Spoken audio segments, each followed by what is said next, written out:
Kita ke krisis minyak goreng dunia. Sahabat, di belahan bumi manapun Anda berada saat ini, bersiaplah Anda memasuki masa ekonomi yang berat. Gejala inflasi meninggi, turunnya daya beli sudah menjadi gejala dunia. Namun, kita membicarakan hal yang lebih rinci sedikit tentang cooking oil atau minyak goreng dari kacamata dunia. Kita mulai dari Indonesia. Indonesia sebagai negara penghasil minyak sawit terbesar di dunia, memblok ekspor minyak sawit karena efek dari pengusaha minyak sawit main dengan birokrasi, mengekspor melebihi domestic market needs, melebihi kebutuhan pasar di dalam negeri secara domestik karena didorong oleh rasa ingin cepat kaya, dan pejabatnya pun ikut bermain kong kali kong dengan para oligark. Maka terjadi kelangkaan minyak goreng di Indonesia. Rakyat teriak. Dan tindakan berikutnya untuk menyelamatkan muka pejabat, sekarang mereka melakukan pemblokadean pengiriman minyak sawit ke seluruh dunia. No export. Ini membuat dunia panik. Kita semua tahu, dua negara penghasil minyak bunga matahari sekarang lagi berperang. Ada juga minyak goreng lainnya, misalnya minyak sayur berbahan kedelai atau soybean oil. Namun saat ini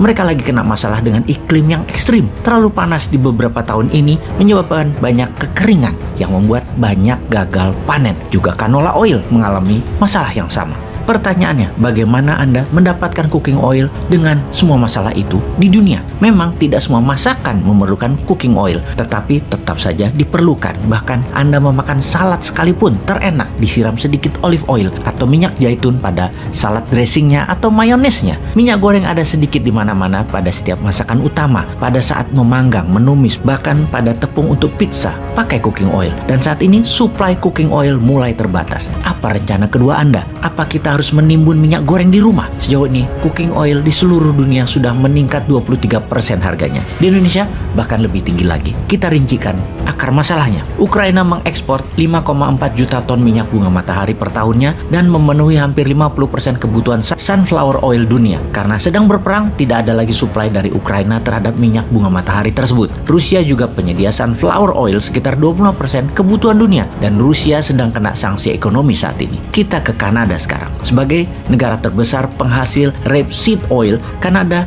sedang terkena dampak cuaca ekstrim sehingga produksinya turun 25%. Kemudian kita ke Argentina, Brazil, dan Uruguay sebagai negara penghasil soybean oil. Dan negara-negara ini sedang berjuang karena masalah kekeringan yang parah hingga produksi mereka turun lebih dari 30% dalam 2 tahun terakhir. Malaysia, negara terbesar kedua penghasil minyak sawit, kekurangan tenaga kerja di kebun sawit sehingga menurun hasil produksinya. Untuk menambah keruwetan dunia, Indonesia melempar bensin di tengah bara api. Indonesia sebagai negara terbesar penghasil minyak sawit melarang untuk mengekspor minyak sawit. Indonesia merupakan penghasil sepertiga ekspor minyak goreng atau 30 ton per tahunnya. Pengimpor terbesar sawit Indonesia adalah India dan Tiongkok. India bahkan menggantungkan 50% lebih kebutuhan minyak gorengnya dari Indonesia, di mana India merupakan negara terbesar di dunia pengguna minyak goreng. 1 tahun 13 juta ton kebutuhannya. 60%-nya adalah minyak sawit, 20%-nya adalah soybean oil, dan 12% sisanya adalah sunflower oil. Juga sisanya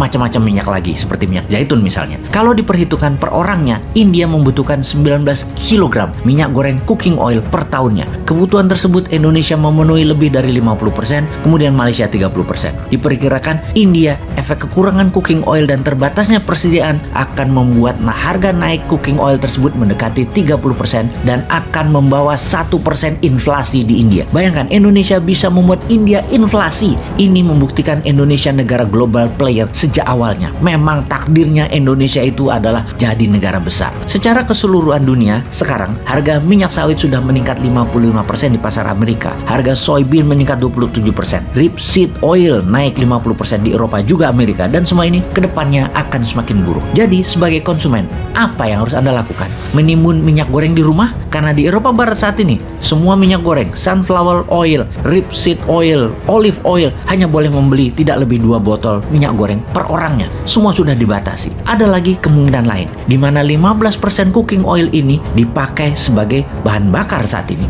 Dulunya untuk menurunkan harga bensin, di mana harga minyak goreng sebagai penyeimbangnya. Sekarang jauh lebih mahal jadinya. Ini membuat dunia akan kekurangan 15% atas kebutuhan minyak sebagai bahan bakar. Lihat betapa mengerikan semua ini efek rantainya. Secara teknis, tidak ada cara meningkatkan produksi. Dan secara singkat, inilah geopolitik yang memukul rumah tangga dunia. Semoga paham.